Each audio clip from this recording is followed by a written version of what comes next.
नमस्कार। आप सबको फिर से मेरा YouTube channel GS grammar class में आपका स्वागत है। पहला वीडियो इस पार्ट ऑफ स्पीच में हम लोग पार्ट 1 में नाउन, प्रोनाउन, वर्ब, एडवर्ब और एडजेक्टिव को सीख चुके हैं। अब उसका जो बचा हुआ पार्ट है प्रीपोजिशन। प्रीपोजिशन सीखेंगे। इसको हिंदी में कहेंगे संबंध जोड़क। संबंध जोड़क सब, संबंध जोड़क सब, यानी कि इसका डेफिनेशन होगा preposition is a word that relates noun to other noun and pronoun।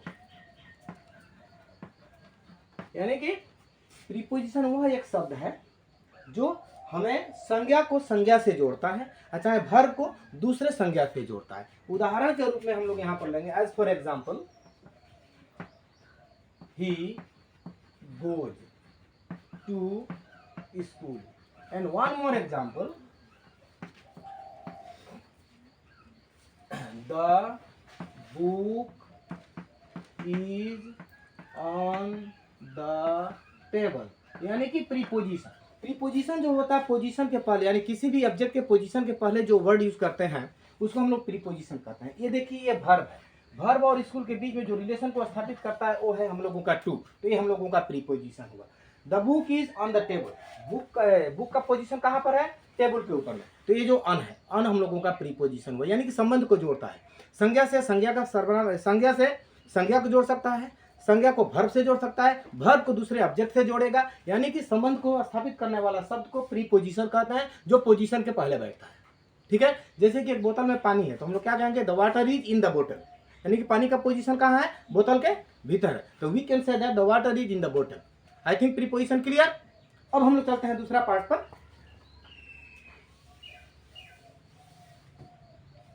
Preposition के बाद में आता है हम लोगों का कंजक्शन। 6-7 नंबर कंजक्शन, इसको बोलेंगे हम लोग जोड़क शब्द, हिंदी में जोड़क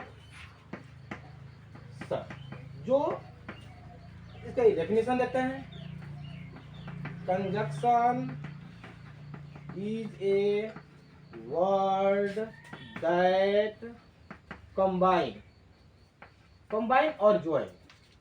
और join two sentences into a single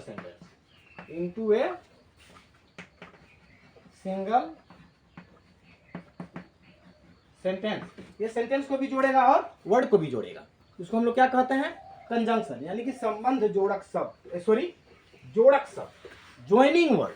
जैसे कि एग्जाम्पल के रूप में हम लोग लेंगे Ram and Sita are student. Ram और सीता, ये जो एंड है, दोनों वर्ड को जोड़ा है, इसको हम लोग कहेंगे कंजंक्शन, यानी कि जोड़क शब्द, जो हम लोगों को कंबाइंड सेंटेंस में ज्यादा काम आएगा। जोड़क शब्द दो प्रकार का होता है, बहुत सही से कहा जाता है, जैसे कि कोऑर्डिनेट क्लाउज भी बोलते हैं, सबऑर्डिनेट क्लाउज भी बोलते हैं, तो ये सब चीज हम लोगों को आएगा कंबाइन में। लेकिन अभी हम लोग फिलहाल सुनेंगे कंजंक्शन। कंजंक्शन का मतलब होता है conjunction is a word that join two sentences each other and make single sentence, यानी कि दो वाक्यों को जोड़ करके एक वाक्य बनाता है, वो होता है हम लोगों का कंजंक्शन। इसको हम लोग एक बोतल लेकर के बाद में हम लोग ये करेंगे। दूसरा एग्जाम्पल देखिए, he is poor, he is honest. एकदम सहज एग्जाम्पल हम आप लोगों के लिए लिए हैं, ऑनेस्ट। वह एक गरीब है, वह ईमानदार है। इन दोनों वाक्य को अगर हम लोग जोड़ेंगे तो वहां पर हम लोगों का जो शब्द का जरूरत पड़ेगा वो होगा हम लोगों का कंजंक्शन। इसको यदि हम लोग एक जोड़ते हैं, देखिए he is poor but honest. ये जो बट है, ये दो सेंटेंस को जोड़ करके सिंगल बनाया कि नहीं, इसीलिए इसको हम लोग क्या कहेंगे? कंजंक्शन। क्लियर। अब हम लोग चलते हैं अगला टॉपिक पर, इंटरजेक्शन। चलेंगे हम लोग 8 नंबर, इंटरजक्शन। इंटरजक्शन, इसको हिंदी में कहेंगे विस्मय बोधक शब्द। विस्मय बोधक शब्द, विस्मय बोधक शब्द। दैट मीन्स, लिखते हैं पहले इसका definition. इंटरजक्शन is a word that express और रेफर्स, दैट एक्सप्रेसेस दे देते हैं, expresses sudden feeling, sudden feeling. इसका इंटरजेक्शन का साइन होता है हम लोगों का, जैसे कि ये साइन ऑफ इंटरजेक्शन, किसी भी वर्ड जो कि हम लोग का सडन फीलिंग कराता है। जैसे कि interjection is a word that express sudden feelings, यानी कि अचानक जो हम लोग का मुंह से निकलता है, अचानक जो फीलिंग्स होता है। जैसे कि क्रिकेट खेलते हैं, फुटबॉल खेलते हैं, अगर हम लोग हार गए, ठीक है, अचानक हम लोग का मन से आएगा ओहो, अगर जीत गए तो बोलेंगे क्या चीज, हुर्रा, वाह वाह, हम लोग जीत गए, यानी कि सडन फीलिंग होता है। कोई किसी को एक थप्पड़ मार दिया गलती पर तो बोला दर्द किया रे, डिस्कोर से रे। तो इंसान जो है क्या होता है कि अचानक जो है अपने शब्दों को जो निकालता है, अचानक जो फीलिंग्स होता है। मान लेते हैं कुछ दिन क्रिकेट का खेल चल रहा था, रोहित शर्मा ने क्या मारा था, छक्का मारा था, लेकिन आउट हो गया। 20 बाउंड्री में, लास्ट बाउंड्री में जाकर जब वो आउट हुआ, लोगों ने सोचा क्या जी, जब वो पहले मारा तो लोगों ने सोचा क्या जी, लगता है कि छक्का जाने वाला, लोग देखना शुरू कर दिए, विस्मय हो गए। लेकिन बेचारा आउट हो जाता है। आउट हो जाने के बाद में लोगों का जो फीलिंग्स है क्या हो गया, तरीका आउट हो गया रे। लेकिन वही यदि छक्का चला गया होता तो लोग क्या कहते, सभी लोग खड़ा होकर बोलते hurrah, Rohit Sharma has hit 6, है ना, बोलेगा नहीं कि रोहित शर्मा ने क्या मारा, छक्का मारा, तो वाव करना शुरू कर देते। यानी कि अचानक होता है ना। अब मान लेते हैं कि आउट हो गया तो अचानक में बदल लिया ना फीलिंग्स। हाँ, अब मान लेते हैं कि कहीं अगर जा रहे हैं, खूब सुंदर सा बगीचा देख ले तो क्या बोलेंगे, वाह what a beautiful the garden it is. कहीं जा रहे हैं, किसी लंबा एक सांप देख ले, क्या बोलेंगे, वाह what a big the snake it is, वाह कितना बड़ा सांप है।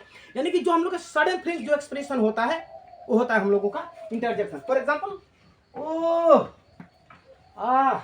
आई एम ruined, तेरी का मैं बर्बाद हो गया रे, आदमी बोलता है ना, ओह आई एम ruined, यानी ओह के बाद में हम लोग का एक साइन होता है, वो होता है एक्सक्लेमेटरी साइन। ये हो गया हम लोगों का ये जो वर्ड है सडन फीलिंग का, ठीक है। अनदर एग्जांपल, हुर्रा, वाह I have won the match, I have won the trophy, चाहे मैच चाहे game, I have won the trophy, वाह। This word is expressing the sudden feeling, therefore this one is interjection, like oh alas, oh hurrah, wah, marvelous। ये जो word होता है हम लोग का क्या होगा, ये सब exclamatory word और interjection, it will be called interjection। I think clear? And last point is remaining now, determiners। number 9, determiners। इसको हिंदी में कहेंगे संख्या या मात्रा सूचक शब्द, मात्रा सूचक शब्द। इसका डेफिनेशन ले लेते हैं, the word that express, the word that expresses amount, nature, limits, number, etc। वह शब्द जो संख्या का सूचक करेगा, मात्रा को बोध कराएगा, जिसको हम लोग गिन सकते हैं अथवा नहीं गिन सकते हैं, उन प्रकार के शब्दों को हम लोग डिटर्मिनर्स कहते हैं। इस प्रकार का वो क्या चीज को शो करेगा, अमाउंट। मान लेते हैं कि एक बाल्टी में आधा बाल्टी पानी है, हम बोलेंगे पानी बाल्टी में कितना है, सामने वाला बोलेगा कि पानी थोड़ा सा है। ये जो वर्ड थोड़ा सा, ये डिटर्मिनर्स है। आप लोग कितने लड़के हो, मान लेते हैं 50-60, अगर यहाँ पर लड़के लड़कियां हैं तो how many students are there, हम लोग कहेंगे मान लेते हैं 60 है, तो there are 60 students, there are 60 students in our class. हम लोगों की क्लास में कितने छात्र हैं, 60 लड़के हैं। यानी कि जो 60 है, 60 क्या हो रहा है, हम लोगों का एक डिटर्मिनर्स का बोध कर रहा है, वो डिटर्मिनर्स है।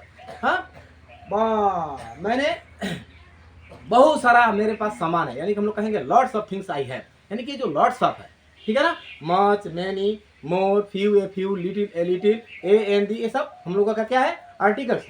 ए एन दी है हम लोग का आर्टिकल्स है, बाकी बात जो बोले हैं ना little, a little, the little, ये सब हम लोग का क्या है, डिटर्मिनर्स है। और इसी को हम लोग बोध कराने के लिए डिटर्मिनर्स को लास्ट में रखा गया था ग्रामर में, डिटर्मिनर्स पार्ट ऑफ स्पीच के रूप में। हालांकि पार्ट ऑफ स्पीच में पहले नहीं था, फिर भी इसका जरूरत पड़ता है। अब सुनते हैं हम लोग थोड़ा सा क्या, इसके ऊपर में थोड़ा एग्जाम्पल देते हैं। जैसे कि I have a little money, हमारे पास थोड़ा रुपया है, बेसी तो नहीं है ना। ये लिटिल जो है क्या है हम लोगों का, determiner. Another example, I need the few books I have, जितना भी हमारे पास में किताब है सब किताबों का हमारा जरूरत है। तो ये जो वर्ड है क्या शो कर रहा है, डिटर्मिनर। यानी कि किसी भी भाषा को बोलने के लिए पार्ट ऑफ स्पीच का जरूरत पड़ता है। बिना पार्ट ऑफ स्पीच का कुछ भी नहीं हो सकता किसी भी भाषा का। आप लोग का इतिहास है, मेन बुक ग्रामर है, इंग्लिश का मेन बुक है, जितना भी सारी किताबें, सब किताबों में क्या मिलता है, सेंटेंस मिलता है। हर एक सेंटेंस में क्या होता है कि उसमें पार्ट ऑफ स्पीच होता है। पार्ट ऑफ स्पीच के बिना कोई भी सेंटेंस अधूरा रहेगा। इसीलिए पार्ट ऑफ स्पीच आज हम आप लोग को सिखला दिए हैं, पार्ट 1 और पार्ट 2 करके। अगर ये वीडियो आप लोगों को अगर अच्छा लगा तो लाइक, शेयर और कमेंट जरूर करें। कोई भी प्रकार का अगर कमी होता है तो कमेंट करें, उसको हम सुधार करेंगे। मेरा प्रथम वीडियो है, हो सकता है किसी भी प्रकार का कुछ ना कुछ कमी हो सकता है। उस कमी में अगर आप लोगों को कोई अगर कमी अगर झलकता है सिखाने के मायने में, आप लोग शेयर करिएगा कमेंट में। और निश्चित रूप से मैं कोशिश करूंगा कि आपको बेहतर से बेहतर मैं ग्रामर को शिक्षा दान दे सकूं। धन्यवाद, आज के लिए इतना ही।